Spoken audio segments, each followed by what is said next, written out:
Morning, Missy here with Chapter 4 of To Kill a Mockingbird. We're going to get in some adventures today with the neighborhood kids, explore a little bit about the mystery of Boo Radley. So let's get started. The remainder of my school days were no more auspicious than the first. Indeed, they were an endless project that slowly evolved into a unit in which miles of construction paper and wax crayon were expended by the state of Alabama in its well-meaning but fruitless efforts to teach me group dynamics. What Jim called the Dewey Decimal System was school-wide by the end of my first year, so I had no chance to compare it with other teaching techniques. I could only look around me. Atticus and my uncle, who went to school at home, knew everything. At least what one didn't know, the other did. Furthermore, I couldn't help noticing that my father had served for years in the state legislature, elected each time without opposition, innocent of the adjustments my teachers thought essential to the development of the good citizenship. Jim, educated on a half-decimal, half-dunce cat basis, seemed to function effectively alone or in a group. But Jim was a poor example. No tutorial system devised by man could have stopped him from getting at books. As for me, I knew nothing except what I gathered from Time magazine and reading everything I could lay my hands on at home. But as I inched sluggishly along the treadmill of the Macomb County school system, I could not help receiving the impression that I was being cheated out of something. Out of what I knew not, yet I did not believe that 12 years of unrelieved boredom was exactly what the state had in mind for me. As the years passed, released from school 30 minutes before Jim, who had to stay until 3 o'clock, I ran by the Radley place as fast as I could, not stopping until I reached the safety of our front porch. One afternoon as I raced by, something caught my eye, and caught it in such a way that I took a deep breath, a long look around, and went back. Some tinfoil was sticking in a knothole just above my eye level, winking at me in the afternoon sun. I stood on tiptoe, hastily looked around once more, reached into the hole, and withdrew 2 pieces of chewing gum minus their outer wrappers. My first impulse was to get it into my mouth as quickly as possible, but I remembered where I was. I ran home, and on our front porch I examined my loot. The gum looked fresh. I sniffed it and smelled it all right. I licked it and waited for a while. When I did not die, I crammed it to my mouth. Wrigley's Double Mint. When Jim came home, he asked me where I got such a wad, and I told him. "Don't eat things you find, Scout." "This wasn't on the ground. It was in a tree," Jim growled. "Well, it was," I said. "It was sticking in that tree yonder, the one coming from school. Spit it out right now." I spat it out. The tang was fading anyway. "I've been chewing all afternoon, and I ain't dead yet, not even sick." Jim stomped his foot. "Don't you know you're not supposed to even touch the trees over there? You'll get killed if you do. You touched the house once." "That was different. You go gargle right now, you hear me?" "Ain't neither. I'll take the taste out of my mouth." "You don't, and I'll tell Calpurnia on you." Rather than risk a tangle with Calpurnia, I did as Jim told me. For some reason, my first year of school had wrought a great change in our relationship. Calpurnia's tyranny, unfairness, and meddling in my business had faded to gentle grumblings of general disapproval. On my part, I went to much trouble sometimes not to provoke her. Summer was on the way. Jim and I waited it with impatience. Summer was our best season. It was sleeping on the back stream porch in cots or trying to sleep in the treehouse. Summer was everything good to eat. It was 1,000 colors and parched landscape, but most of all, summer was still. The authorities released us early in the last day of school, and Jim and I walked home together. "Reckon old Dill will be coming home tomorrow," I said. "Probably day after," said Jim. "Mississippi turns him loose a day later." As we came to the live oak to the Radley place, I raised my finger to point for the 100th time to the knothole where I'd found the chewing gum, trying to make Jim believe I'd found it there, and found myself pointing at another piece of tinfoil. "I see it, Scout, I see it." Jim looked around, reached up, and gingerly pocketed a tiny, shiny package. We ran home, and on the front porch we looked at the small box, patchwork with bits of tinfoil collected from chewing gum wrappers. It was the kind of box wedding rings came in, purple velvet with a minute catch. Jim flicked open the tiny catch, and inside were 2 scrubbed and polished pennies, one on top of the other. Jim examined them. "Indian heads," he said. 1906 in Scout. One of them's 1900. These are real old." 1900, I echoed. "Say." "Hush a minute, I'm thinking." "Jim, you reckon that's somebody's hiding place?" "No, don't anybody much but us pass by there, unless it's some grown persons." "Grown folks don't have hiding places. You reckon we ought to keep 'em, Jim?" "I don't know what we could do, Scout. Who do we give 'em back to?" "I know for a fact don't anybody go by there. Cecil goes by the back street and all the way around by town to get home." Cecil Jacobs, who lived at the far end of our street next door to the post office, walked a total of 1 mile per school day to avoid the Radley place, and old Mrs. Henry Lafayette DeBose. Mrs. DeBose lived 2 doors up the street from us. Neighborhood opinion was unanimous that Mrs. DeBose was the meanest old woman who ever lived. Jim wouldn't go by her place without Atticus beside him. What do you reckon we ought to do, Jim? Finders were keepers unless title was proven. Plucking an occasional camellia, getting a squirt of hot milk from Miss Maudie Atkinson's cow on a summer day, helping ourselves to someone's scuppernauts was part of our ethical culture. But money was different.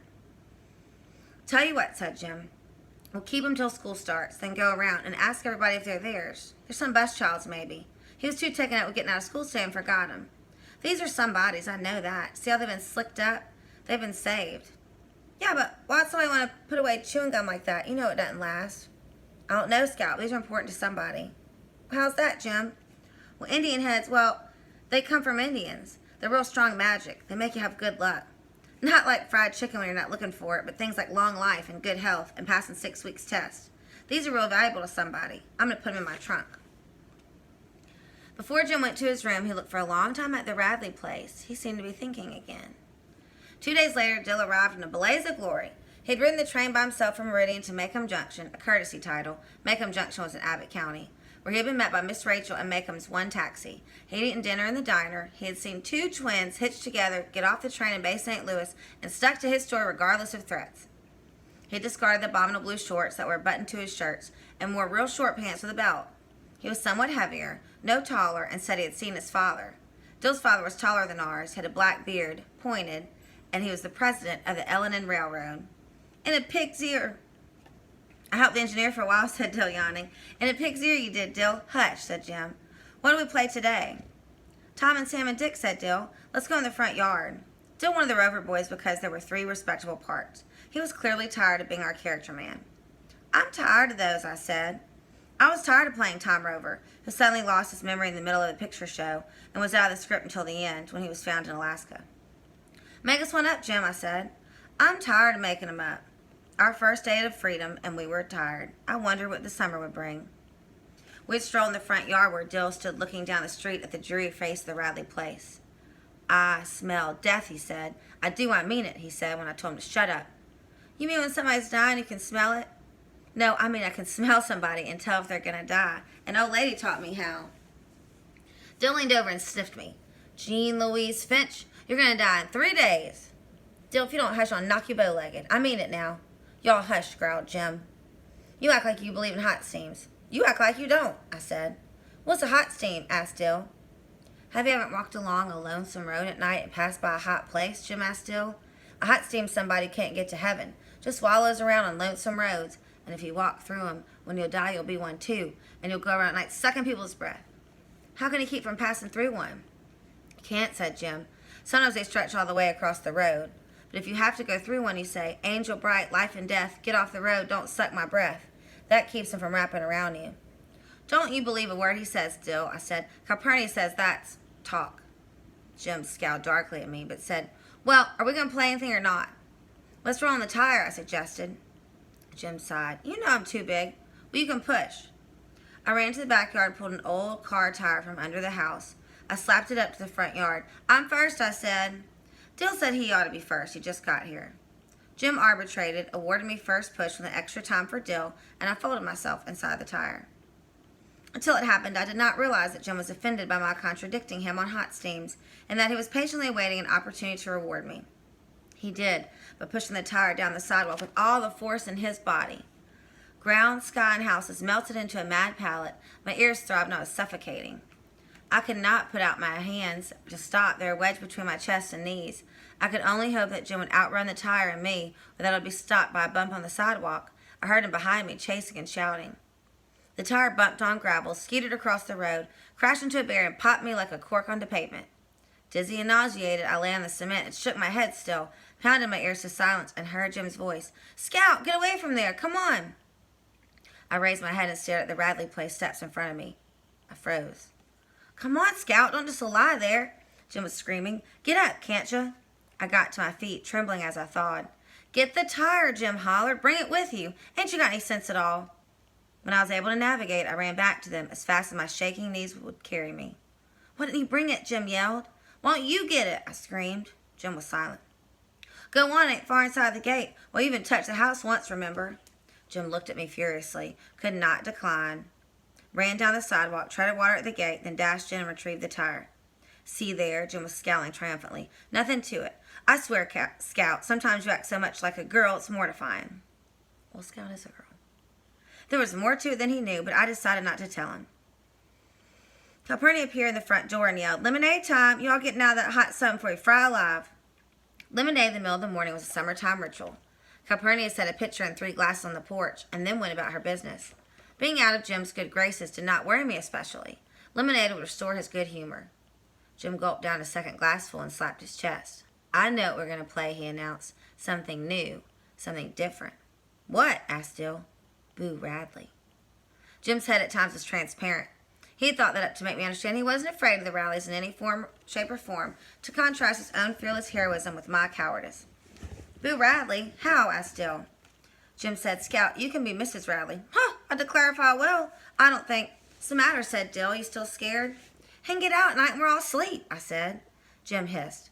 "Scout, how's he going to know what we're doing? Besides, I don't think he's still there. He died years ago and they stuffed him up the chimney." Dill said, "Jim, you and me can play and Scout can watch if she's scared." I was fairly sure Boo Radley was inside that house, but I couldn't prove it, and felt it best to keep my mouth shut, or I'd be accused of believing in hot steams, a phenomena I was immune to in the daytime. Jim parceled out our roles. I was Mrs. Radley, and all I had to do was come out and sweep the porch. Dill was old Mr. Radley. He walked up and down the sidewalk and coughed when Jim spoke to him. Jim naturally was Boo. He went under the front steps and shrieked and howled from time to time. As the summer progressed, so did our game. We polished and perfected it, added dialogue and plot, until we had manufactured a small play upon which we rang changes every day. Dill was a villain's villain. He could get into any character part assigned him, and appear tall if height was part of the devilry required. He was as good as his worst performance. His worst performance was Gothic. I reluctantly played assorted ladies who entered the script. I never thought it was as much fun as Tarzan, and I played that summer with more than vague anxiety, despite Jim's assurances that Boo Radley was dead and nothing would get me, with him and Calpurnia there in the daytime and Atticus home at night. Jim was a born hero. It was a melancholy little drama woven from bits and scraps of gossip and neighborhood legend. Mrs. Radley had been beautiful until she married Mr. Radley and lost all her money. She also lost most of her teeth, her hair, and her right forefinger, was Dill's contribution. Boo bit it off one night when he couldn't find any cats and squirrels to eat. She sat in the living room and cried most of the time while Boo slowly whittled away all the furniture in the house. The 3 of us were the boys who got in trouble. I was the probate judge for a change. Dill led Jim away and crammed him beneath the steps, poking him with a brush broom. Jim would reappear as needed in the shapes of the sheriff, assorted townsfolk, and Miss Stephanie Crawford, who had more to say about the Radleys than anybody in Macomb. When it was time to play Boo's big scene, Jim would sneak into the house, steal the scissors from the sewing machine drawer when Calpurnia's back was turned, and then sit in the swing and cut up newspapers. Dill would walk by, cough at Jim, and Jim would fake a plunge into Dill's thigh. From where I stood, it looked real. When Mr. Nathan Radley passed us on his daily trip to the town, we would stand still and silent till he was out of sight, then wonder what he would do to us if he suspected. Our activities halted when any of the neighbors appeared, and once I saw Miss Monty Atkinson staring across the street at us, her hedge clippers poised in the air. One day we were so busily playing Chapter 25, Book 2 of One Man's Family, which is what they've named their Boo Radley game. We did not see Atticus standing on the sidewalk looking at us, slapping a roll of magazine against his knee, and the sun said 12 noon. "What are you all playing?" he asked. "Nothing," said Jim. Jim's evasions told me our game was a secret, so I kept quiet. "What are you doing with those scissors, then? Where are you tearing up that newspaper? If it's today's, I'll tan you." "Nothing." "Nothing what?" said Atticus. "Nothing, sir." "Give me those scissors," Atticus said. "There are no things to play with. Does this by any chance have anything to do with the Radleys?" "No, sir," said Jim, reddening.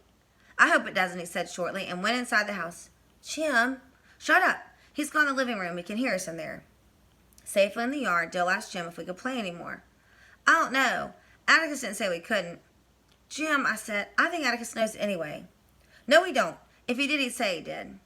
I was not so sure, but Jim told me I was being a girl, that girls always imagine things, and that's why other people hated them so. And if I started behaving like one, I could just go off and find something to play with. "All right, you just keep it up then," I said. "You'll find out." Atticus' arrival was the second reason I wanted to quit the game. The first reason happened the day I rolled into the Radley front yard. Through all the head shaking, quelling of nausea, and Jim yelling, I had heard another sound, so low I could not have heard it from the sidewalk. Someone inside the house was laughing. So we saw the N-word in this chapter. And Scout is mimicking Calpurnia when she says it. But I think it's kind of just like slowly work that in with the reader, because that sort of language is certainly something that Harper Lee is going to explore. I don't want it to turn you off from the book, because sometimes you have to show something being used to show that it's ugly. So she's certainly not condoning that, the use of that word. So just trust me. All right, well, I'll see you later. Bye.